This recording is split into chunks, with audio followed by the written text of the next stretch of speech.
दंडवत गोविंद गुरु, बंदो अभिजन सोए। पहले भये प्रणाम तिन, नमो जो आगे होए।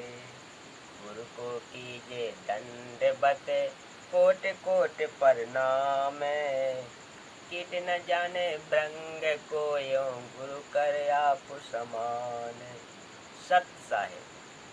हाँ तो श्रोता बंधुओं, आज मैं आप लोगों के सामने भगवान विष्णु के लोक की कथा यही अभी मजा आएगा ना भिड़ो।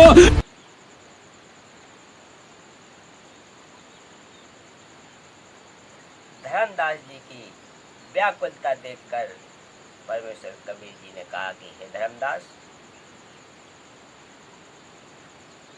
आपने तो दीक्षा ले रखी है, आपको तो सतनाम प्राप्त है, आपको कोई डर नहीं। परमेश्वर कबीर जी ने बताया कि राजा को भी चिंता बनी और कहा कि हे परमात्मा, अब क्या होगा। मैंने राजा को दिलासा दिया कि जो सत्य शब्द मेरे से ले लेगा उसको कोई भय नहीं है। यह सुनकर राजा को धैर्य हुआ। फिर चित्रगुप्त बोले कि हे प्रभु, आप यह क्या कह रहे हो कि जो सत्य शब्द लेगा उसको कोई कष्ट नहीं होगा, उसको दंड नहीं दिया जाएगा। आप तो हमारा नगर उजाड़ने आए हो। यदि आप ऐसा करोगे तो न्याय नीति सब नष्ट हो जाएगी, आपका पंथ संसार में ही चलेगा। यहाँ के मालिक ब्रह्मा विष्णु तथा शिव हैं। ये भी हमसे डरते हैं।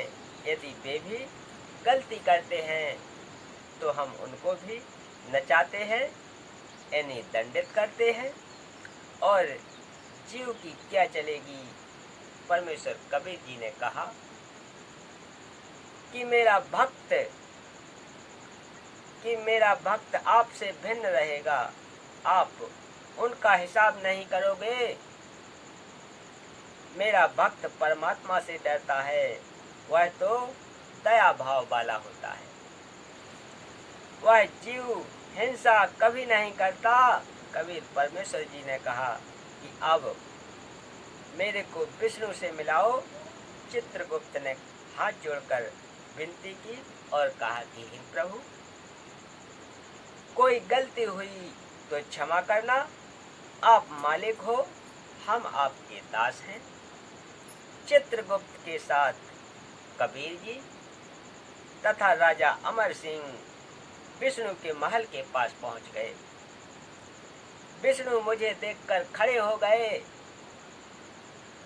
हमारे को बैठने के लिए सिंहासन दिया। उस समय भगवान विष्णु जी लक्ष्मी जी के साथ बैठे थे। अन्य देवी देवता दर्शन के लिए खड़े थे। विष्णु जी ने कहा, आपने दर्शन देकर हमको कृतार्थ किया। आप राजा को कैसे साथ लाए हो। राजा अमर सिंह ने भगवान विष्णु से कहा कि हे भगवान, मैंने आपके 101 मंदिर बनवाए, उसमें आपकी मूर्ति स्थापना की, आपका पुजारी रखा,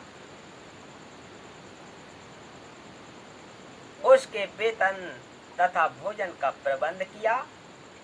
जो भी वेद पुराणों से पंडितों ने धर्म कर्म बताया वो सब किया। गाय की सींगों पर सोना चढ़वाकर उनको पीतंबर उड़ाकर 100 गाय ब्राह्मणों को दान दी। इस प्रकार आपकी पूजा की। फिर भी हमारे सिर पर कर्म दंड लगाए हैं। श्री विष्णु जी ने कहा कि राजा लोग पाप भी बहुत करते हैं, शिकार करते हैं, जंगली जीवों को मार कर खाते हैं, पाप तो लगता ही है। कबीर परमेश्वर जी ने बताया कि हे धर्मदास, मैंने उसी समय राजा अमर सिंह के सिर पर हाथ रखा, उसी समय उसके मुख से अनेकों कौवे निकले। यही लीला देखकर भगवान विष्णु शर्मिंदे हो गए, आगे कुछ नहीं बोले। फिर मैं राजा अमर सिंह को मानसरोवर पर ले गया। वहां की शोभा देखकर राजा आश्चर्य में पड़ गया। वहां की कामिनियों के शरीर की शोभा अनोखी थी। राजा की पत्नी भी अति सुंदर थी, परंतु मानसरोवर की स्त्रियों के सामने, सूर्य के सामने दीपक के समान थी।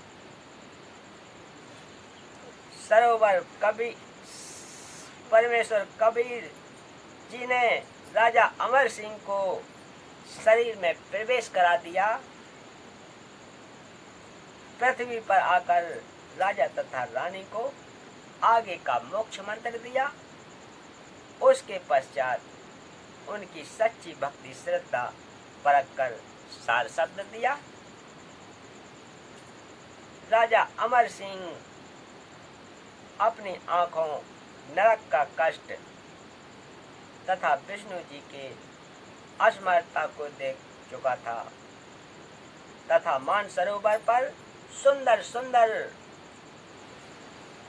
अच्छे स्वभाव की स्त्रियों व मानसरोवर की शोभा देखकर सतलोक की सुंदरता की कल्पना कर रहा था कि वहां तो वास्तव में अद्भुत नजारा तथा सुख होगा। राजा ने मेरे से कहा कि हे सतगुरु, पता नहीं कब मृत्यु होगी, लंबा समय है, हमारे परिवार को तुरंत सतलोक ले चलो, यहाँ अब नहीं रहा जाएगा। यह कहकर पूरा परिवार यानी राजा रानी तथा पुत्र चरणों में गिरकर रोने लगे। राजा ने पुत्र तथा पत्नी को ऊपर का कष्ट, विष्णु जी से हुई वार्ता, मानसरोवर का नजारा, वहां की शोभा बताई थी। राजा से ऊपर का वर्णन सुनकर रानी तथा पुत्र वह अन्य 21 लाख नागरिक उपदेशी हुए और शीघ्र सतलोक चलने का बार बार सच्चे दिल से आग्रह किया। उनकी भक्ति पूरी करवा कर मैंने सबका शरीर छुड़वाकर विमान में बैठाकर सतलोक पहुंचाया। वहां जाकर सबके शरीर का 16 सूर्यों कितना प्रकाश हो गया। परमात्मा ने उनको सीने से लगाया। सबने अमृत भोजन खाया, सतलोक में स्थायी निवास पाया, अमर मोक्ष प्राप्त हुआ। बोलो सतगुरुदेव की जय।